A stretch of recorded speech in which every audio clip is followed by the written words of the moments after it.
দুইটি বালিহাঁস প্রতিদিনে বিলেতে ঘোরাফেরা করেছিল তার বাচ্চাদেরকে লইয়া। এই বালিহাঁসগুলো একদিন হঠাৎ করে পড়ে যায় আমার চোখে। তার বাদে আমি দেখতে পেলাম কি বালিহাঁসের সঙ্গে ছোট ছোট বাচ্চা ছানা লগে মায়ের সঙ্গে সঙ্গে ঘুরতে আসে। তার পরের দিনেই আমি ভাবছিলাম কি ফান পাইতে বালিহাঁসগুলোকে ধরবো। তারপরের দিন আমি ধান খেতের মাঝে ফান পাতা শুরু করলাম। যখন আমি মাঝে মাঝে ফান পাতি রেডি হইলাম, তার বাদে কয়েক ঘন্টা পরে যখন আমি ফিরে আসলাম, তার বাদে দেখি বাবা বালিহাঁসটা ফানে আটকা খেয়ে গেছে।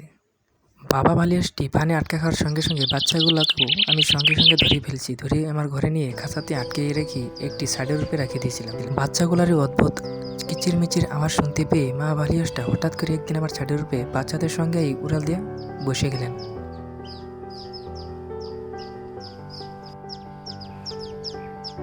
মা বালিহাঁসটির এই মহান মায়া দেখে আমার মনে ভীষণ খারাপ লেগে যায়।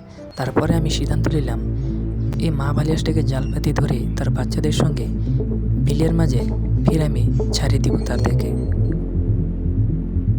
তারপরে শুরু করলাম আমি জাল পাতা চারিদিকে সুন্দর করে জাল পাতিয়ে অপেক্ষা রইলাম মা বালিহাঁসটির। কিছু সময় পর দেখা গেল মা বালিহাঁসটি কই থেকে উড়েল দিয়ে আসে সিধে পড়ে গেলেন জালে। মা বালিহাঁসটি জালে পড়ার সঙ্গে সঙ্গে ছটফট করে কিছু লড়ালড়ি করতেছিলেন জাল থেকে ছোটার জন্য।